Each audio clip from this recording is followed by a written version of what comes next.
anything goes wrong, Nigeria will be on fire. Now, Tinubu is a smart person. He will never want Nigeria to be on fire while he is the president. Well, from the look of things, I think the current government would benefit the youth in terms of infrastructure, job employment, salary increment. Because I can see the first 2 days in office, I can see the steps being taken by our president, His Excellency Bola Shiwaju Tinubu. Is actually working towards a better government with so much optimism. I think he's going to be one of the best governors we've ever had. And with the removal of fuel subsidy, I think it will reduce corruption in every aspect of the petroleum aspect. Welcome to Gist HQ, your favorite show on YouTube. We give you the latest gist on happenings across Africa and a lot more. Fasten your seatbelt, you are in for a jolly good ride.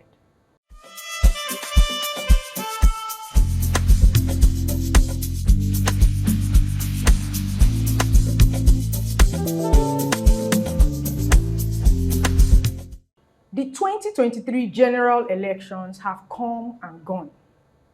On the 25th of February 2023, Nigerians went out to cast their votes for who becomes the next president. Although the results of that election is still being contested at the Presidential Election Tribunal, the announced president-elect, Bola Ahmed Tinubu, was sworn in to become the President of the Federal Republic of Nigeria on the 29th of May 2023. In today's episode, we will be discussing what Nigerians should expect from this new administration. And to do this with me, I have amazing guest, Mr. Orus Michael, a professional photographer and blockchain expert. Welcome to the show. Yeah, thank you for having me. Thank you for coming. And we also have our co-host, you're used to her face already, Becky Onoja. Welcome. Thank you. Okay, guys, so let's go in. Mr. Orus, I'll start with you. All right. Tinubu has been sworn in. Whether we like it or not, whether you're obedient, you're articulate, Tinubu is the current president of the Federal Republic of Nigeria. What do you expect of him? What do you think he should focus on? First of all, I would say congratulations to him. Whether we like it or not, he is our president. We have accepted our fate, even if it is being contested in court. Pending when the court will conclude on the judgment, for now he's our president. Yeah. And looking forward on what to expect. Honestly, with the way Nigeria is right now, I am not expecting much. You can see he was sworn in one day before yesterday, and today we are already queuing for fuel for 450, 500 naira from 180 something. That's close to like 200% increment. That's to tell you that there is going to be a hardship for the masses for the time being, pending when we get used to it and think of a way forward. So for me, I am not expecting much, but looking at his antecedent as a former governor and the way he has lived his life, I believe this administration will be better than the former one, based on who he has been and the things he has done. Because one thing you can't really take away from him as a person is he knows how to build people and he knows how to work with the best hand. So if he can continue on that orbit, I strongly believe he will be able to deliver. But before I will say anything as regards to expectation, I will need to see who he will be working with. Yeah, fair enough. So, Becky, what's your take on that? What do you think he should focus on as president? Well, first of all, I'm not even expecting anything from him at all. In fact, it has just been like I zoned out of Nigeria. I'm just in another space. So I'm not expecting anything. And I think that it's going to be worse than the past administration because, I mean, we know Tinubu as a good governor, but he was way younger then. Now, I don't think he even knows what he's doing. So I don't expect anything. Yeah. So for me, to be fair, right? He's the president, right? Like you said, based on his antecedents, what he has done in the past, and the way he has worked with other people, hopefully I think he's going to be able to make those right choices of who to work with, and will be able to follow up. Because something I found out from the previous administration is that, and they said it as if they are praising Buhari, like when he gives you an assignment, he leaves you to do it and trusts you with it. So he doesn't follow up, he doesn't know, get feedback, he doesn't. And Nigerians, for who they are, you give them something, you give them 20 billion, say do this project.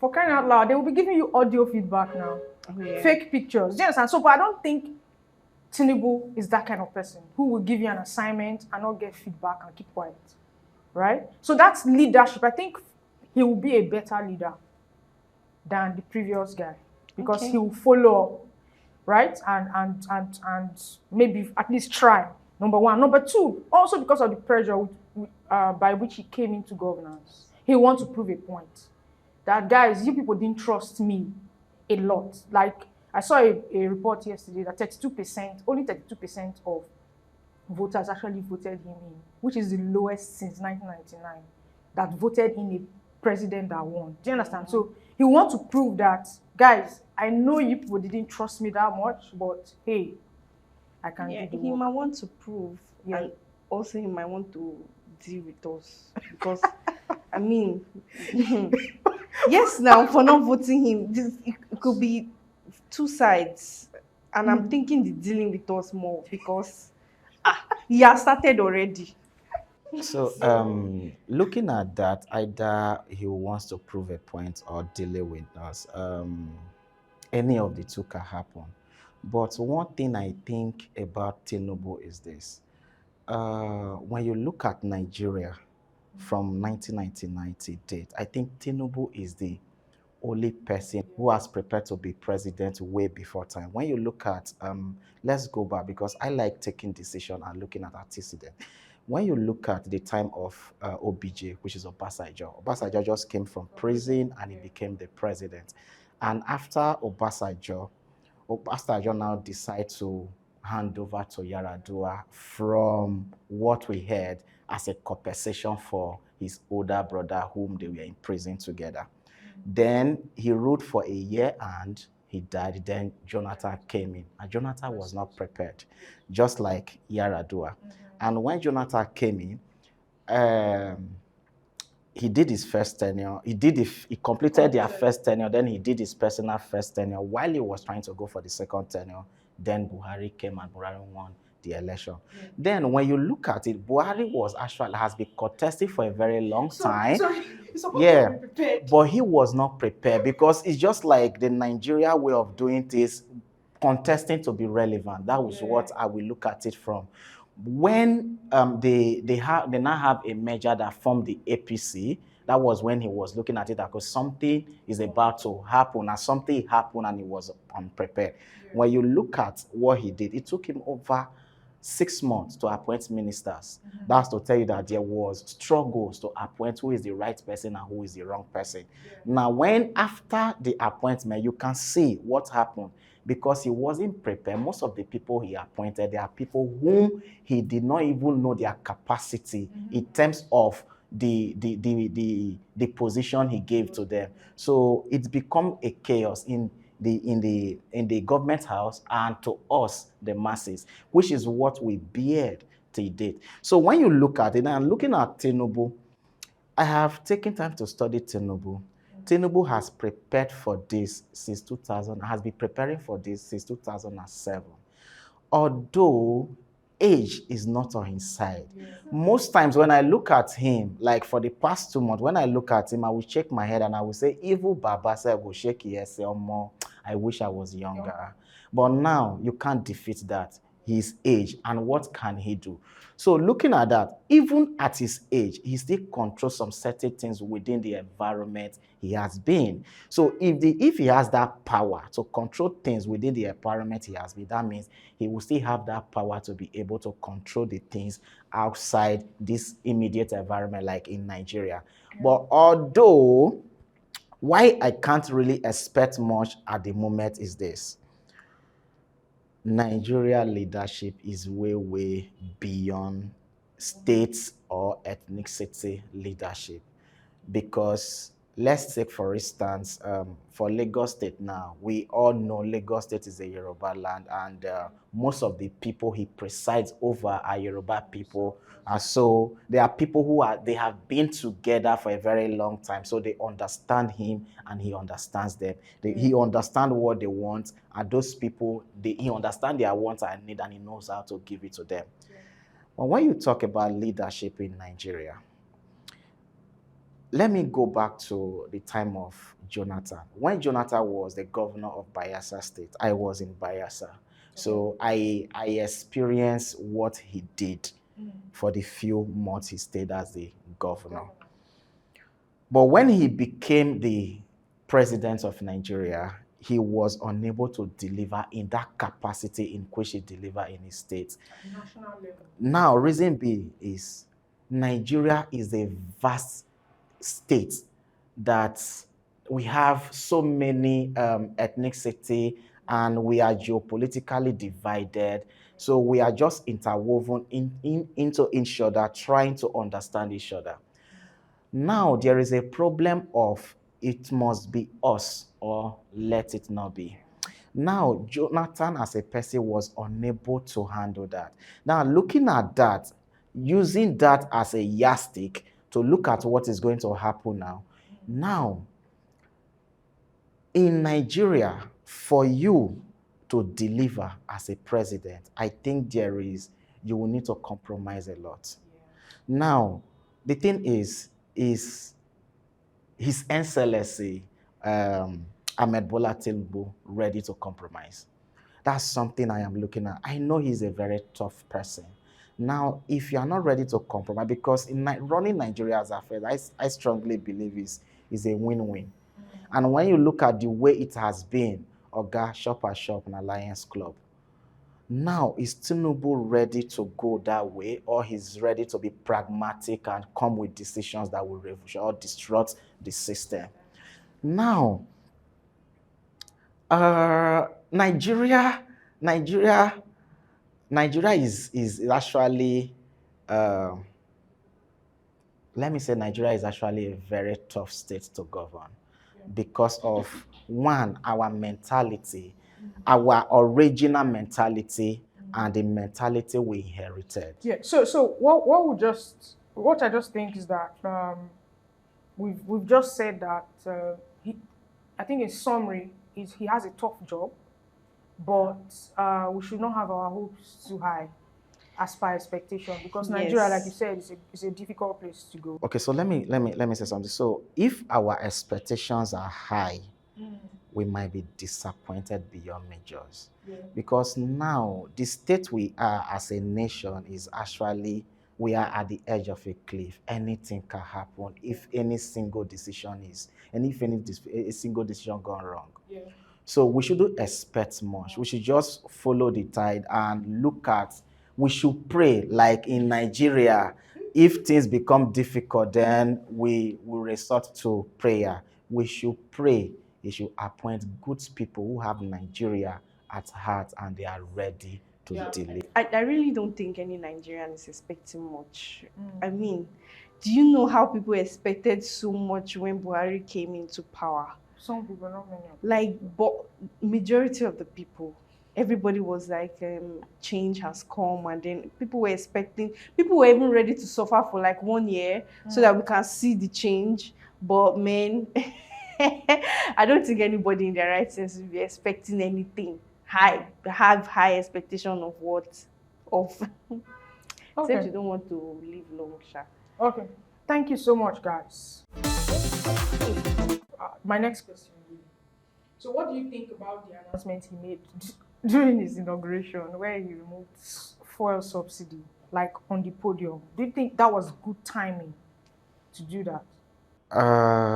For me, I believe there is no special timing for anything. That's my belief. If it comes and if you know it is good and you have the capacity to do it, go ahead and do it. That is my belief. So it's a good timing. Looking at subsidy has taken so much from Nigeria. Um, Let me go back again.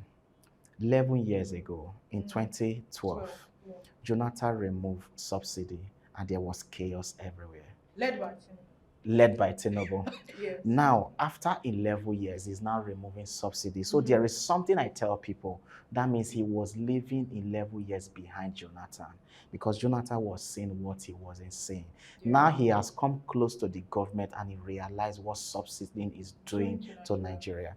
Now, my problem is in this state or in this country is how will they channel the subsidy money, the resources? Because most times after the removal of subsidy, you will see majority of the money or a good chunk of the money will be going into some people's pocket, which is what they are trying to avoid. So they are in recess, they are taking the money from some people's pocket and moving it into other people's pocket and not having effect on the masses. So for me, it's a good timing since it is something good for Nigeria. Yeah. Becky, what's your take on that? I really don't even think that he thought about what he said.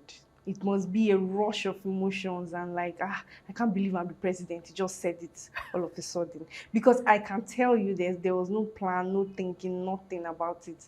How can you just say fuel subsidy is gone? Just like that. So let me like that. Sorry for cutting you, but I think he actually had it in mind. Probably there was no proper planning towards it. Even during his campaign. During his campaign, he made mention of it. Yeah. Even I think all the presidential candidates we had mentioned that they will remove all fuel of them. subsidy. So Because fuel subsidy is a big issue. It's like they say it's corruption on its own. It's corruption. And the funny thing is that even Buhari said Buhari has stopped fuel subsidy because we have been borrowing to actually provide that fuel subsidy. And the government that just handed over to him did not borrow for June. So there was nowhere he was going to bring out fuel subsidy for you guys for June. So it was just the right thing for him to like just cancel it. Yeah, say. But I don't know if it was right to say it there and I there. don't Maybe the think next that day or was something. right. Maybe Yeah. but I don't know. Because Nigerians, the way our brothers now, all of a sudden, all the filling stations that we were just walking into right fuel just shut down. Like They stopped selling because everybody wanted to know, so what's the new price? Then you also have the forex thing where it says there was going to be just one exchange rate. Yes. So now all the malams, everybody's holding their dollars just to hear, okay, what is the new exchange rate and how can we now?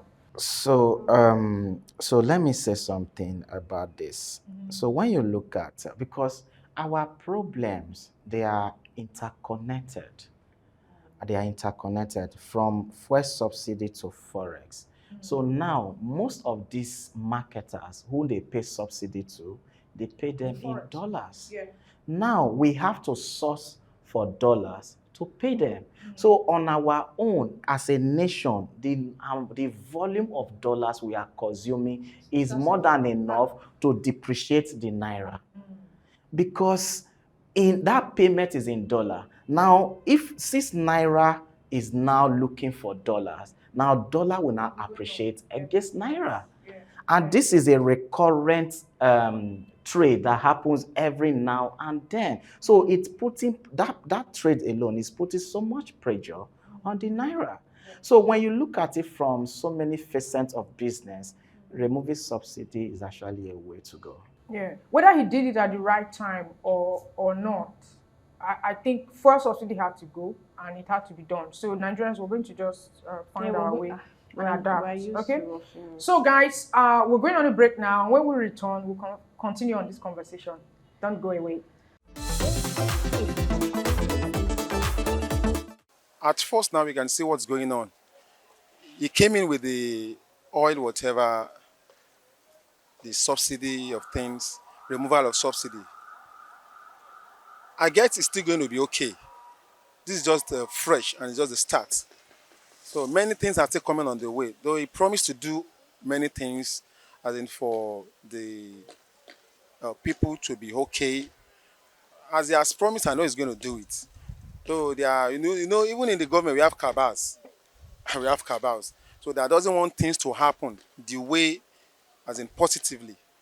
But because he's standing on his feet, that things will work well, and I believe that things is going to work right. This is just a start. Don't let us condemn him, but let's see other things that are going to come up. I'm expecting in this new government that I want the government to favor me and favor my family. And God will keep us alive for you to witness. And God, I know that even though the government want to be bad, God can arrest them to be on the favor of the masses. So the government will favor us. I pray so. It's a game. They say politics is a game, and they have played the game. Whether good or bad, the game is played already. So what we need now is for it to favor us. And God will protect the poor masses. Because, in times of this kind of thing, now it's poor masses that inherit the bad part of it. But this time around, we will inherit the good part of it.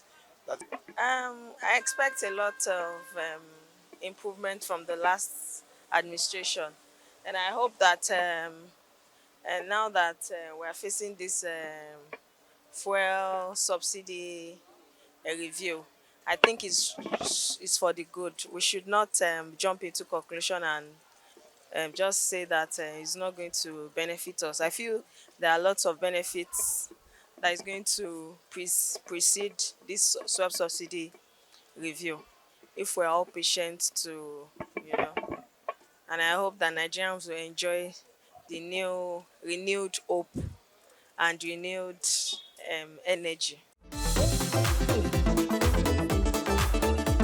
Welcome back, guys. We're still on Gist HQ and discussing the new administration and what we should expect from it. So, my next question, let me start with Becky this time, right? So, how do you think Nigerians should hold this new government to account? How do we make sure they are accountable to the people? What's your take? They should be doing town hall meetings regularly. Mm-hmm. Well, I really do not believe that Nigerians can hold this particular government accountable, because they will always find a way to slip out of your hands. But I think that if they are transparent enough in their dealings, if they're transparent enough, and all the promises that Bola Ahmed Tinubu made when he was doing his campaign, if he actually goes through with them, maybe we'll be able to check them and then hold them accountable. That's what I think. But there's no other way. Because if you say you want to be calling them out of social media, they close the social media. They can even remove network from. So how do you want to do it again? So, Orus, what's your take on that? Because we really need to hold our government to account. In a society where the rule of law doesn't work, it becomes difficult to hold our leaders accountable. Look at what happened in UK when the Prime Minister realized he's not delivering as expected. He resigned. Yeah. So Nigeria is not wired that way because the rule of law is not working. So it becomes difficult, and most times the only way we have to hold them accountable is social media. We drag them like rapper. Now they have grown thick skin to those things that they will tell their essay, say anybody when insult you, insult them back. Anybody, if he give you one, give one two. So yeah, if the insult is too much, they have what it takes to ban Twitter or even deactivate your account. Exactly. So it becomes, see, our problems, it is well with us, but honestly, at this point, I think I will advise us Nigerians to go back to the agenda. He gave one blueprint here. I've forgotten the title of the blueprint, but I think, yeah, the renewed hope something. I think we have to go back to that paper and we have to be calling him out every now and then and reminding him that this is what you told us. I think You think that I don't think it's going to work because the calling out that they called this guy out to not even run because of his age, he ran. Well, they said he did not win. He did not even. I mean, you have a pending case in court and you were still sworn in. Which kind of calling out do you want to call that kind of person out that the person will answer you again? that is why I started with the word it is difficult. But sometimes, at this point, the kingdom of God will suffer violence. Will be giving them, even if they are, see, sometimes it might not be getting to them, but that will not make us to stop because that is actually the only thing we have right now. So it will be filtering into their ears because I have been in their midst once or twice and they ask their essays what is happening on social media. What are they saying? So if we stop, that means we have given them credit for whatever thing they are doing. So I watched something where Bola Ahmed was saying, then when he was still running for president, he was saying that he doesn't go on social media. That if he goes on social media, he has high blood pressure because of what people are saying about him. So maybe it gets to them. Another thing is, while I know we're talking about the presidential elections and Tinubu as our president, I actually was thinking, what about other levels of governance? The state level, local government. Okay. So does this still work? Yes. I think he was saying something about town halls, town hall meetings. No, I'm talking about our governors. How do we hold them accountable? It's the same problem, same strategy. Let me say something as regards. So this conversation is actually centered on the central body, presidential. But honestly, if we should face fact and governance, our major chunk of the problem we face in Nigeria is the governors, that's the state level and the local government level. That's where our major problem is coming from. But because our mindsets have been fine-tuned to the federal, we castigate the federal for everything. Because what are the federal supposed to do? Our street road is not for this federal. To make some of our life, to provide infrastructures for the day-to-day living of humans is not from the federal. Those things belong to the state and the local government. And these are the people, these are the two arms of government that are defaulting in their duties that we don't even mention. So that's why I think to hold something we need to pay more attention to from this new, because we are now more aware, whether you like it or not, right? Yes. Nigerians are now more aware about their rights, what they should be doing. I think aside social media, you should actually know who is that representative from your senatorial district, who is in Abuja, your rep. Then at the state level, the same way. And you can actually, they have offices. They're supposed to have offices at their senatorial district. You're supposed to know where they are in Abuja and be able to reach out to them. So if I'm putting pressure on my senator, my representative, the councillor, the house, all of them. If I'm putting pressure on them, whoever, if it is governor that's supposed to sign that contract, they will put pressure on governor. See what my people are saying. This is what 20,000 signatures from Isoko South or 50,000 signatures from Kogi West. Do you understand? So you put that pressure, and then the president or another, because we cannot just keep shooting mails or tweets at just the president. Empty space. Sometimes even empty space. Yes, the president, just the president. No. There are people who we can use to mount that pressure, which is those 109 people sitting in House of Assembly and 300 and something in House of Rep, who are supposed to be representing us from the local level. That's true. Yeah. If you have a governor like Yaya Bello, there's nothing you want to do. But if you like, bring trumpets to the front of his house. It's not more governor. You have a new governor now. The thing is, sometimes. Okay, no, he's still the governor. He's still the governor. Yeah. So, and I'm sure there are so many governors that are like them. So, well, good luck to Nigeria. The Nigeria political system is actually built that way. Because when you look at, I was privileged to be raised by an uncle who was a politician. So the political system is actually modeled in that way. And the political system is not something in Nigeria, it's not something you go to school, you study, they look at your pedigree and say, oh, this person will represent us well. No, the political ecosystem in Nigeria is formed on mentorship. Yeah. So because it is Yeah. on mentorship, I like the word they are using, mentorship, not Yeah, godfather. no, it's formed on mentorship. So Yeah. it follow artistic. Okay, how did he do? How did my boss did it that he was able to successful? So the next person is coming with that same mentality and orientation. So, and provided the system is still like this, it will be difficult for us to break out. It will be difficult. So we need the only way we can survive this is when we have people who have not been in the political system coming into the political system. And when you look at the Nigeria ecosystem of politics, you will understand the few governors who have performed in Nigeria are people who were not in the political system. Although, just to add to what we're the conversation about holding them accountable, Tinubu has said we should not pity him. At least that was part of his speech. Give him the Praise the pressure, Lord. mount the pressure, right? We are upping our game because even some now I'm going to recruit boys that will be multi-project. Any little fault. Renewed hope. Okay, so should I say the final question, just in case something else comes up, but I'll start with Orison for this one. So, like I said in my introduction, I mentioned the introduction. There's case in court that's actually contesting the pronunciation by INEC, right? That Tinubu was the one who won that presidential election.